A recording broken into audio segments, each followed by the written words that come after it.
A bad government cannot only be called as bad government. The real adjective should be enemy. Yes, bad government is a real enemy for the country it governs and enemy within. Yes, viewers, welcome to another episode of Express Politics on TVRC. My name is Muhammadu Samuel, and with me in the studio today is Mr. Akintunde Sami Pheasant. He is a lead analyst on TVRC. You're welcome, sir. Thank you. And the topic for us today is proposed impeachment plan on President Buhari. Mr. Akintunde, please, can you just tell us what led to the emergence of the proposal to impeach President Muhammadu Buhari? Well, it's so nice to be here today. You're welcome. Why the Senate, the National House of Assembly generally proposed to impeach President Buhari is not far-fetched. It's due to his inability to address the problem of insecurity ravaging the country. And this encapsulates kidnappings of various types.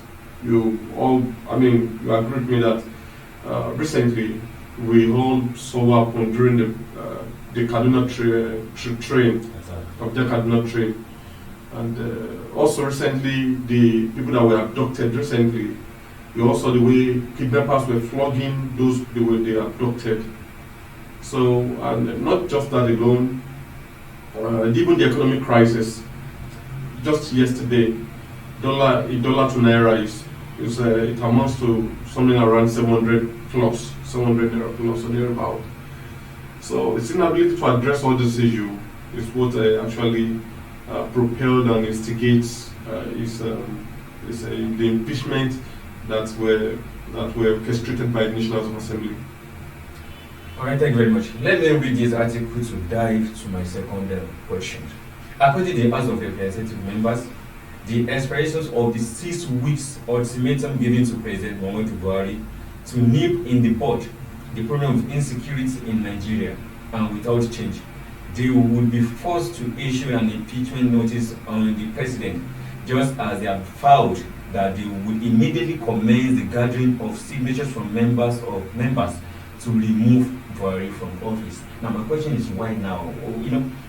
Do you think that this issue of insecurity in Nigeria can be reshuffled within a period of 6 months? Why why they are unable to get rid of it for the past 7 years? So do you think it can be implemented within this system? Well, to impeach a certain president is not something that you think it's as simple as that. Number one, you need the 2/3 of the House to agree, and just imagine, count their numbers, over 200 plus or thereabout, that will definitely sign to that effect if they are going to impeach the president. So what I'm saying in essence is that the Senate, the National House of Assembly generally, because the minority of the Senate were the first orchestrated it. Yes. Then it was being backed up by the minority in the House of Rep. So why now? Well, has it ever been so worse than it is now? It's on daily basis. It's becoming prevalent. On daily basis, one kidnapping or the other. Look at the number of Catholic priests that were kidnapped in the last 1 month. Some of them, and don't forget that if those who come to the mainstream media, they are in their minute compared to what is not even coming to the mainstream media. If you had that maybe 2 people have been killed and you could see it on the social media, definitely tens of such news have happened somewhere, and the news is not coming to the social media. So what I'm saying is the issue of and again, we also look at the political dimension. Don't forget that we have some member of the Senate, some lawmakers who were not given the return ticket, so they join in the process, and so. We also have those who have the heart that at this point in time, we just need to stop politicizing everything. We just have to be serious. So some people also join they join those who agree to say no, enough is enough. Enough is enough. Look at the point, was it yesterday or 2 days ago, I was discussing with a friend and it was like, see, Nigeria economy is in trouble. Nigeria economy is in the serious trouble. Look at the point in time when you listen to the Minister of Finance recently, you could heard what she said that see, it seems the money we think we have in the coffers, they are no longer. She was talking about sustainability of what we have in the treasury and everything. So what I'm saying is, why now? Has it been worse? Has it been ever worse than it is than the way we are experiencing it now?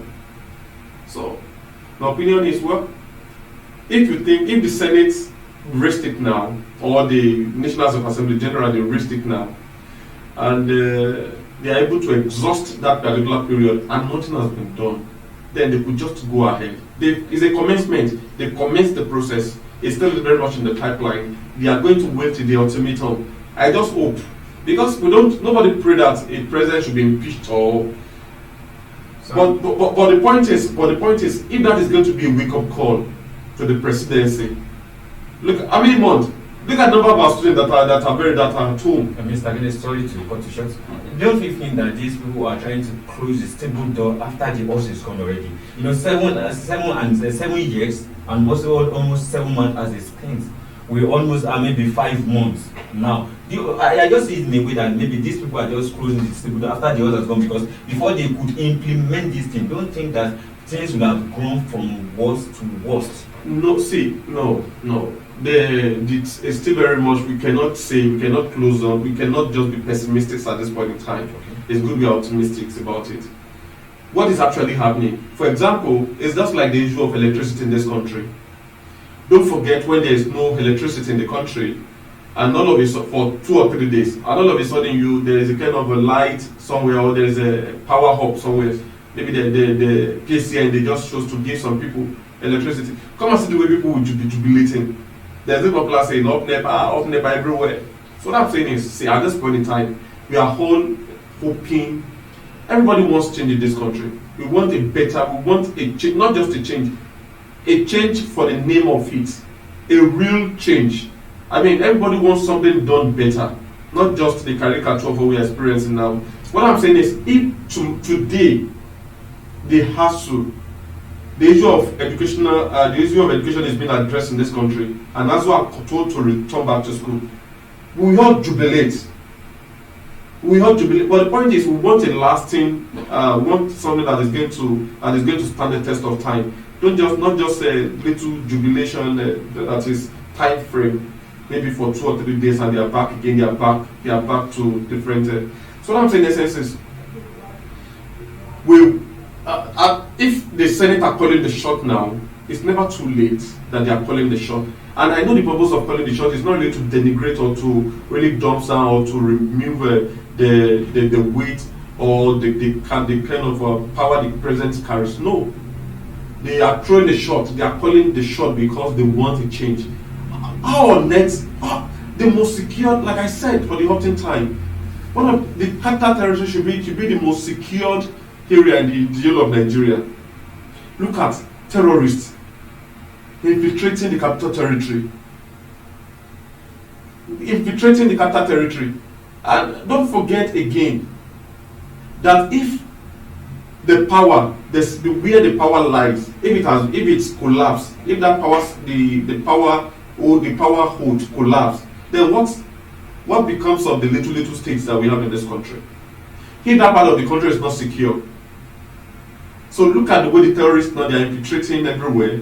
That's what led to the emergency in the first place. Now enough of this nonsense.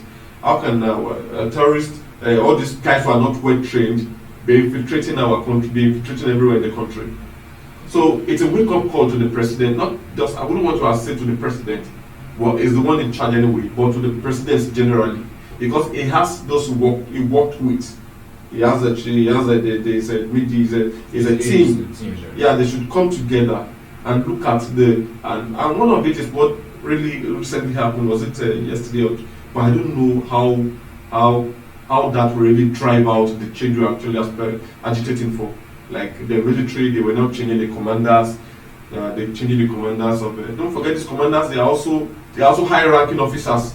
Then when you change them, what becomes of them? What exactly is the problem? The problem is it requires forensic experts. They need to look into it. They need to look at it. What exactly is the problem? I said that some people they've infiltrated the military. I said that some people they are conspiring. I mean, the top police officers are also conspiring in this. Is it the problem of leadership generally? And I know if that problem is addressed, I can tell you most solemnly, the job will be better off. All right, thank you, Mr. Akintunde. Okay, let's take a look at it from this aspect. You know that at times in the past 7 years we have been clamoring for restructuring, right? But it seems that proposal of restructuring has been dumped into a recycling can right now. Now, is this restructuring? So, do you think what I'm driving at is this? Do you think impeachment is the best way out for the state of insecurity in Nigeria right now, or restructuring? I just hope. It's a relative question. Yes. I mean, it requires a relative answer. Yes. I will say yes. I will say no. Okay. Like I said, why the Senate calling? Why the National Assembly calling a shot? Number one is a wake-up call to the presidency. That see, you are still in charge. Do something. Do something. And this, why I said no is that we need to explore other areas. What have the lawmaker, what have they been looking at before now? It isn't just happening now, but there's only that it's becoming worse.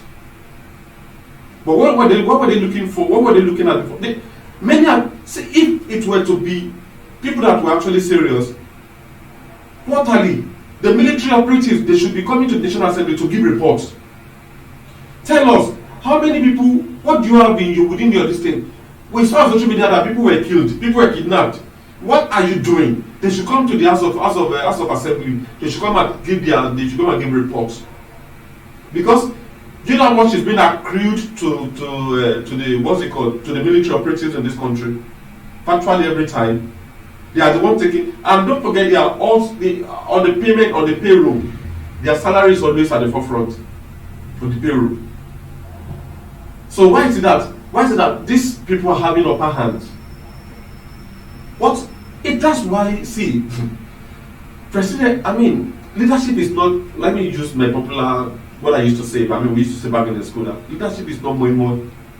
It's not more. It requires somebody that can think outside the box. It's not just, if the problem is that some people are infiltrating our country from the neighboring country, how do we man our borders? How do we strengthen our borders? At the point that I had some boys saying they were Nigerians, there were people from Libya, from the aftermath of what's it called, the aftermath of Libya, after the deposition and everything, from Cameroon, the Ambazonian guys and everything, that they infiltrated this country. Then what are you doing? What are you doing? Look at the NIMC. It's only on the part of technical. Look, all these people attack. Look at the Kuje prison attack. They were not masked. They were not covering their faces. These guys, they use they use telephones. They also carry mobile phone here and there. Oh, I'm sorry to cut short there. See, okay, I just want you to dig deep into this. You know, after the Kuje prison attack, these military personnel and the rest, they are not looking for the attackers. They are only looking for the prisoners. Why are they not looking for those who set them free? Why is that their only aims is that let's get this prisoner back? What about those who that set them free? The attackers who took the attacks. Honestly, your thought is as good as your guesses are as good as mine. Why are you chasing those who escaped from the prison? Why not those who mounted motorcycles? They rode those motorcycles to those prison area and they released those people. Why are you not looking? Why are you not chasing? Why are you not looking after? Why are you not trying to get hold of them? So, like I said, your guess is as good as mine. This is the part of the leadership problem that we have in this country. And just imagine if to make the whole issue worse, look at how the likes of Nnamdi Kanu was boggled back to the country. Nnamdi Kanu was traced from not just it was captured. It was boggled in Kenya. Finally, they didn't just start from Kenya. It started from some other countries, and we were able to trade him to Kenya. Look at if those efforts, used in that regard, could be used in this country, this country would have been better. The energy they put in. The energy that they put in motion to like look at how they boggled Sunday Igboho on his way to what's it called, to Benin Republic. Look at how his house was raided. So there is a problem somewhere. Why can't these forests be called and the way they invade these people? And these people, they were not covering their faces. They were everywhere. You know them. You see them. They carry AK-47 here and there, and they infiltrated that prison. And they also attacked the president. They are even, the guts now is what baffles me.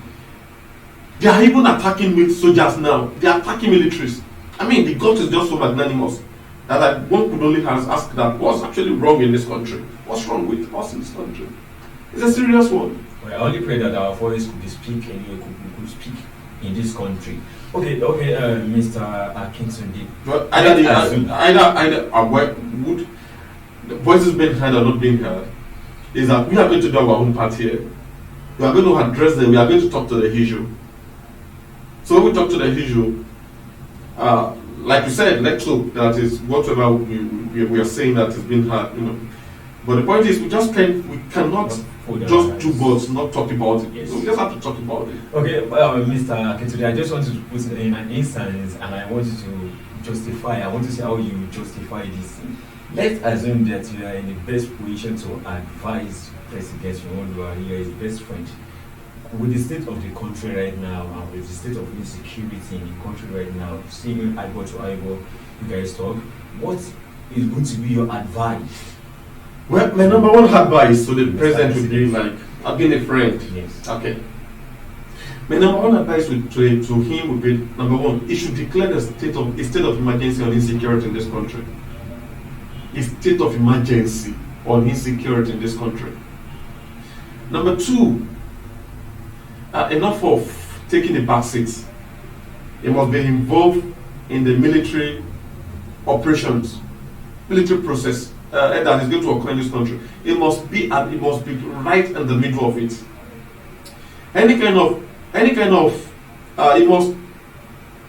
He must call on the leadership of the military, do a serious, critical meeting with them, and then he must fish out the moles that are working in that particular, that are working in that area.